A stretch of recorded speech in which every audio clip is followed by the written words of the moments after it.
आत्मा और परमात्मा का जो मिलन है उसे रास कहते हैं। और आज जो बंसी की आवाज में क्या भगवान ने लिखा है भागवत में, सब छोड़ करके आई है। सब मतलब वो अपना स्त्री भाव भी छोड़ कर आई है कि मैं लुगाई हूं। जब तक ये भाव रहता है कि मैं औरत हूं, रात को 11-12 बजे घर छोड़ के जंगल में अकेली जाने की हिम्मत किसी की नहीं होती। जब उसने छोड़ दिया कि मैं स्त्री हूं ही नहीं, स्त्री भाव ही छोड़ दिया, मैं एक आत्मा हूं, यह श्रेष्ठ भाव उन गोपियों के अंदर आ गया और वो भागी है। किस लिए? अपने परमात्मा से मिलने के लिए। यहाँ पर आत्मा और परमात्मा का मिलन है, उसे ही रास कहते हैं। बोलो श्री भगवान की।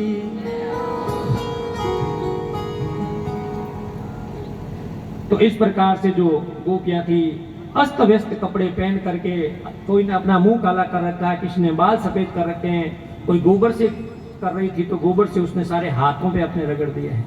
अगर कोई संसारिक घटना वहां होने वाली होती तो आप सोचिए कि वो सज धज के जाती। एक छोरो छोरी वाली घटना हुए नहीं, छोरो बुलाओ फोन में 10 बार घरे लाल पाउडर पोती करन जावे हैं, घराला था पड़ जा गा कटी जा है बेटा ही जाए कि सहेली और जन्मदिन मनाऊं जो ओठा को नहीं कटी जाए, पर कटी जा है, बारात तो पीड़ो कर रही है। पर यहां पर गोपियां ने कुछ नहीं किया है, इनको सुध-बुध नहीं रही, अपना मुंह काला करके जा रही है, कोई बाल सफेद करके जा रही है, कोई लाल मुंह करके जा रही है, किसी ने गोबर अपने शरीर पर मल लिया है, किसी के कपड़े नहीं पहने हुए हैं, किसी के बाल खुले हैं, आहा, और किसी के तो आटे में रोटी बना रही थी, हाथ भी आटे से भरे हुए हैं। महाराज अब आप देखिए, ये साधारण स्त्री पुरुष के मिलन की बात नहीं हो सकती। अगर स्त्री पुरुष मिलन की बात होती ना तो वो गोपियां आईने के सामने बैठ करके, ओ भाई जी फटाफट एकदम छोटी बोटी कर, तिलक टमका कर पच जाता, होठ लाता करन जाता। बोलो राधे राधे। बैठे बैठे थे घर जाता रो मन लागे अड़ो है। कुछ लोग तो सुनते हैं, कुछ ख्यालों में खो जाते हैं, पता नहीं। ठाकुर के ख्यालों में खो रहे हो तो अच्छी बात है, मेरा प्रभु सबका भला करने वाला है। तो यहां पर महाराज ऐसे गए अस्त व्यस्त कपड़ों में, और भगवान ने तो कहा ही है कि मुझे न तो कपड़ों से लेना देना है, न किसी के चेहरे से लेना देना है, और न मुझे किसी के धन से लेना देना है। तो किससे लेना देना है? निर्मल मन सो मोहि पावा। इतनी बात है। निर्मल मन जन सो मोहि पावा, मोहि कपट छल छिद्र न भावा। भगवान को कोई फालतू के नाटक पसंद नहीं है। भगवान का तो आपकी मन की जो पवित्रता है उससे ही मतलब है। निर्मल मन, निर्मल मन जन सो मोहि पावा, मोहि कपट छल छिद्र नहीं भावा। भगवान पसंद नहीं महाराज कि तुम कुछ करो बाहरी, नहीं। आप तो बस जैसे हो भगवान के लिए वैसे ही सुंदर हो।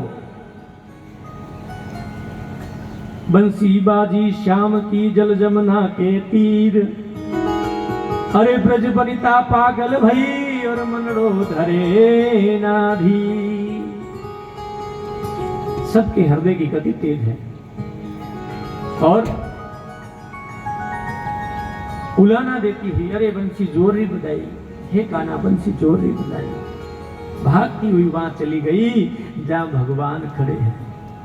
अरे माताओं, उम्र कितनी है हमारे कन्हैया की? 10 बरस की उम्र है। आहा, छोटी सी उम्र है, 10 बरस की उम्र में बंसी बजाई। आनंद हो गया। सब गोपियों का झुंड आके खड़ा हो गया। भगवान ने बंसी को विराम दिया। भगवान करे, आओ गोपियां, तुम्हारा स्वागत है, आओ बताओ कैसे आना हुआ। अरे अगर कोई अपने को जीवने के लिए बुलाए और घर जाओ के हो साथ है टिकर पधारिया तो फिर क्या हालत होए? गोपियां कह रही है, भगवान बंसी तुमने बजाई, बुलावा तुमने दिया, हमारे मन को तुमने मोहा, और अब यहाँ आई है तो कह रहे हैं कि कैसे आई हो। ओहो, सभी गोपियों के पैरों के तले से जमीन खिसक गई कि अरे बुला करके पूछ रहा है क्यों आई हो। भगवान कह रहे हैं कि हे गोपियों, स्त्रियों को रात को ऐसे घर छोड़ करके नहीं आना चाहिए। भगवान जीव की बार बार परीक्षा लेकर के फिर ही अपने संग लेते हैं। ऐसे नहीं है कि हाँ ना फिर बाड़ा में तुम्हें आएगी और मैं हैंग बैठो गाड़ी में, ऐसा नहीं है। भगवान बार बार परीक्षा लेकर के फिर कहते हैं आजा मेरी गाड़ी में बैठ जानी तो उतार दे ठाकुर जी रास्ते में। हाँ,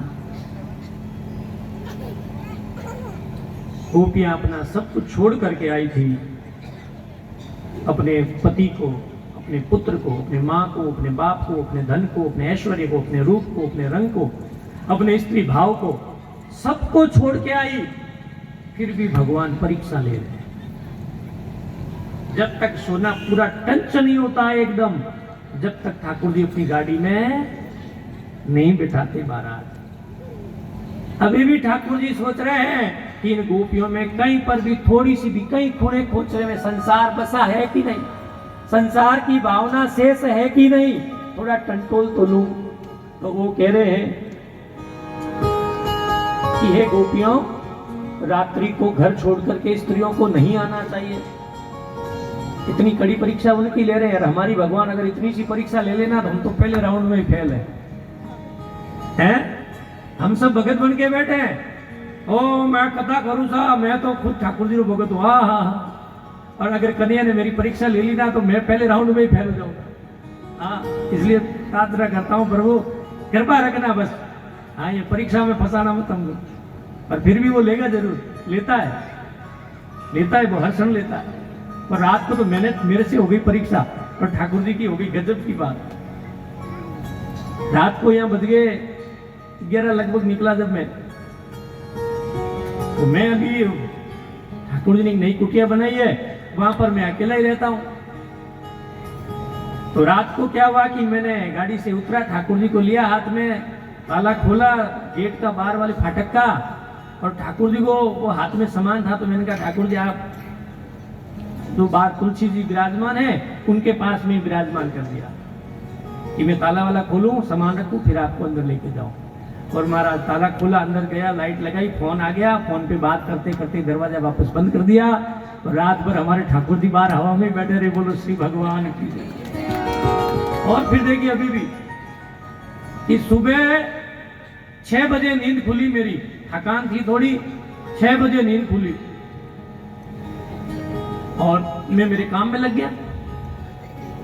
अब काम में लग गया, ठाकुर जी को लग रहा है कि मैं बाहर सर्दी में ठिठुर रहा हूं, तू भाई अंदर तैयार हो रहा है। तो अब कैसे मेरे को इशारा करे कि मैं बाहर बैठा हूं। तो घर पे देवी जी के सिर में भयंकर का दर्द किया और वो मेरे को फोन कर रही है कि जल्दी घर आओ, मेरे सिर में भयंकर का दर्द हो रहा है। और मैंने दरवाजा, घर जाने के लिए दरवाजा खोला कि ठाकुर जी बाहर बैठे। मैंने कहा घर जा रहे हैं, ये तो सिर्फ ठाकुर जी नहीं दुखाया है। और फिर मैं घर गया ही नहीं, गर्म पानी किया फटाफट, ठाकुर जी को स्नान कराया। हे प्रभु क्षमा करे, हमने आपको रात भर तक ठंड में ठंडा दिया। और थोड़ी देर में गया ही नहीं, 11:30 पौने 12 बजे फोन आया। मैंने कहा भाई क्या तुम्हारे सिर में क्या है? बोले शांति हो गई। मैंने कहा फिर वो हो गई जय हो। ये ऐसी लीला महाराज हमारे प्रभु की बड़ी निराली है। हम तो भूल जाते हैं भैया, माफ कर दिया करो। अरे भगवान माफ भी करते हैं और ऐसी खूब लीलाएं नित्य करते रहते हैं। शाम बंसी वाली शाम की। तो भगवान क्षण परीक्षा लेते हैं महाराज। तो भगवान या गोपियों की परीक्षा ले रहे हैं कि कहीं इनके अंदर संसार तो नहीं भरा हुआ है। तो भगवान उनके माँ बाप की याद दिलाते हैं कि अरे तुम तो बिना बताए अपने माता पिता को छोड़ करके आ गई हो। अरे तुम अपने पति को छोड़ करके आ गई हो, तुम अपने बच्चों को छोड़ के आ गए। वो पीछे कितने परेशान हो रहे होंगे। अरे तुम्हारा भाई तुमको रात को कहीं ढूंढ रहा होगा। गोपियां कुछ नहीं बोली, चुपचाप खड़ी। भगवान कह रहे हैं मुझे पता है तुम्हारे पतियों की खटपट हो गई है, इसलिए तुम गुस्से में यहाँ आ गई हो। हाँ, तुम्हारे पतियों की खटपट हो गई। हे गोपियों, पर ध्यान रखना, पतिव्रता स्त्री अपने पति का त्याग किसी सूरत में नहीं करती। ये भगवान कह रहे गोपियों कि हे गोपियां, जो पतिव्रता स्त्री होती है किसी भी स्थिति में अपने पति का त्याग नहीं करती, चाहे वो कैसा ही मिल गया सो मिल गया, निभाना। पर तुम गुस्से में घर छोड़कर यहां आ गई हो, ये अच्छा नहीं किया है। जो गति बड़े बड़े संत लोग, तपस्वी लोग, पुरुष लोग जो मेहनत करते हैं और बड़े बड़े यज्ञ करते हैं, धन कमा करके दान करते हैं, पुण्य करते हैं, वो स्त्रियां केवल अपने पति की सेवा करने मात्र से वो पुण्य प्राप्त कर सकती है। जो बाबा वहां बैठे हैं ना, बर्फ के गुफाओं में जाकर के लंबी जटा बढ़ा करके लंबा लंबा तप कर रहे हैं, उनको जो गति मिलती है वो पतिव्रता स्त्री घर बैठे ही पा लेती है। उदाहरण आपको भी पहले दिया भगवान कृष्ण ने, उन ब्राह्मणों के यज्ञ कर रहे थे और वो घर पे चूल्हा चौका करते ही भगवान को प्राप्त हो गई। तो गोपियों को भगवान यहाँ शिक्षा दे रहे हैं कि हे देवियों, पति की सेवा करने मात्र से वो गति मिल जाती है। जो बड़े बड़े ऋषि मुनि तपस्या करते हैं, जो पुरुष बड़ी मेहनत करके कमाता है, फिर उस कमाई से यज्ञ करता है, दान करता है, पुण्य करता है, जो गति उसे मिलती है वो स्त्रियों को घर बैठे ही मिल जाती है। इसलिए माताओं को देवी कहा है और उनके नाम के पीछे भी देवी लगता है। विमला देवी, कमला देवी, सरोज देवी। किसी पुरुष के पीछे देवता नहीं लगता। लगता है क्या कि कालूराम देवता है, मुकेश जी देवता, सरोज देवी, मधु देवी। स्त्री के नाम के पीछे ही भगवान ने देवी लगाने की बात कही। तो माताओं के नाम के पीछे देवी लगता है। क्यों? क्योंकि वो देने वाली है। स्त्री देने वाली हो, सब कुछ देती रहती है महाराज, अपने लिए कुछ भी नहीं रखती, इसलिए उसे देवी का। भगवान कह रहे, हे देवियों, तुम पतिव्रता स्त्रियां हो। जय हो महाराज। हमारे बीच हेमंत जी महाराज पधारे हैं, उनकी तालियों की गड़गड़ाहट से उनका स्वागत करते हैं। जय हो।